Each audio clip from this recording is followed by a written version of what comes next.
Between the fiery full moon in Aries and Venus stirring up the skies, this week is set to be anything but quiet. With Venus as the star of the show, there can be shakeups and topics of love, money, and your daily routines. Don't panic if things go off script. Sometimes life's best moments are the ones you didn't expect to see coming. Hey Astro Babes, this is Ashley of More Than Your Sun Astrology, and welcome to As Above, So Below, your weekly horoscope for October 14th through October 20th.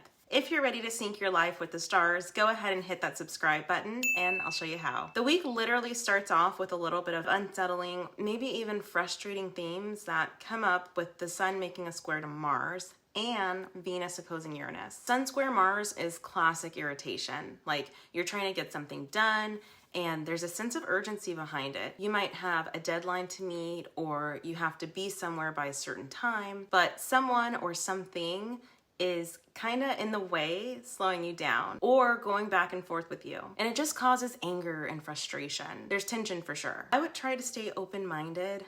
Try not to rush or react off of impulse when doing things or rush into things. And really try to stay flexible. Use the drive and the ambition of Mars to motivate you to get stuff done, but just know that things may not work out the way you planned them. Especially because around the same time up above, Venus is opposing Uranus.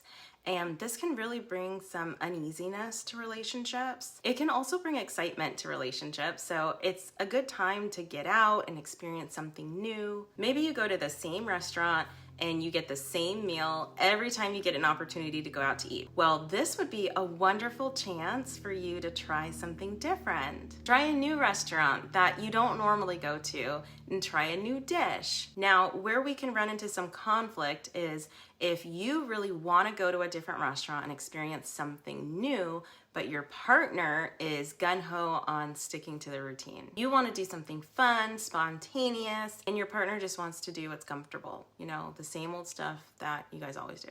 So naturally, this could cause a bit of frustration, anger, maybe even resentment and irritation too on the other side of it for the person who doesn't want to do anything new. It's like, we're always happy when we go here. Why would we go somewhere else? So again, try to stay open-minded, try to stay flexible. I literally cannot say that enough for this week because you're going to be tested. But I think the most important thing is to try to look at a situation from a perspective that's different than your own. Venus and Mars both can be about what we desire, and Venus influences a need to feel loved, wanted, affectionate, appreciated, all the things. So it's very important to listen to each other and hear each other and step out of our own impulse to react so that we can do our best to meet each other's needs. As the week goes on, the energy seems to lighten up and soften a bit when Venus forms a very lovely trine to Neptune. This is where we stop thinking about all the things that are wrong and that we wish were different in a relationship, and we start seeing or dreaming about the good stuff. Neptune is about daydreaming and fantasizing and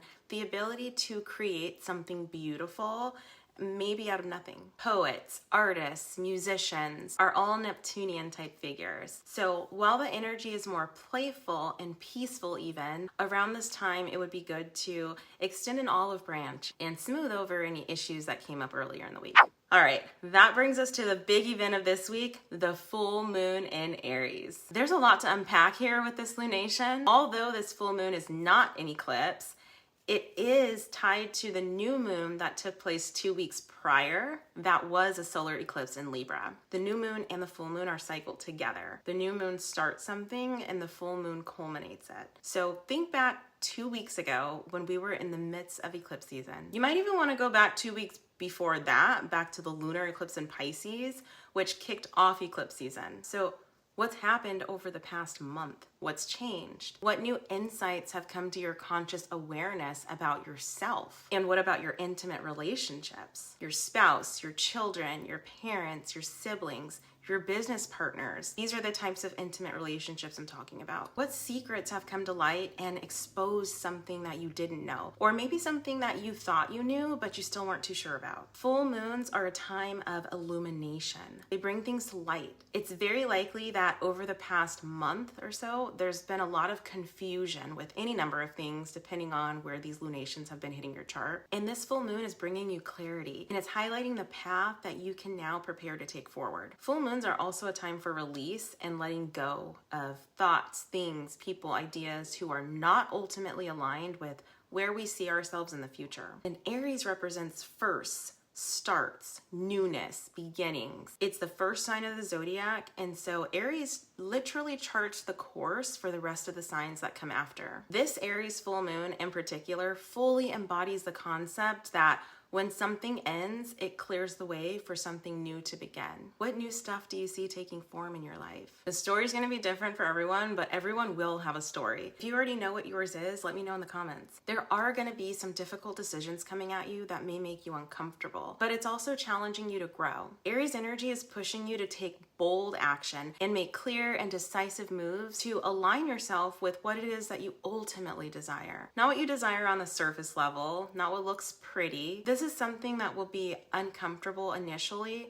but it's what you know you desire deep down. It's ultimately what you want. So let go of that fear, that doubt, that thing, whatever it is that's keeping you from moving forward and get you to more total fulfillment. If you were to think about how you want your life to look in the future, 5 years, 10 years, just the future, do a little fast forward. And if that person, place, thing, idea, whatever it is not in it, then this Aries full moon is encouraging you to cut ties. So the full moon is intense, it's emotionally charged, but once you get through it, Venus is back in the picture again, and she's moving into Sagittarius, which ironically can be the calm after the storm. It just kind of brings a sense of relief, like a big sigh after a long, exhausting couple of days. So we've definitely got our work cut out for us this week. I'm going to say it one last time because I know you need to hear it. This week, no matter what happens, try to remain calm,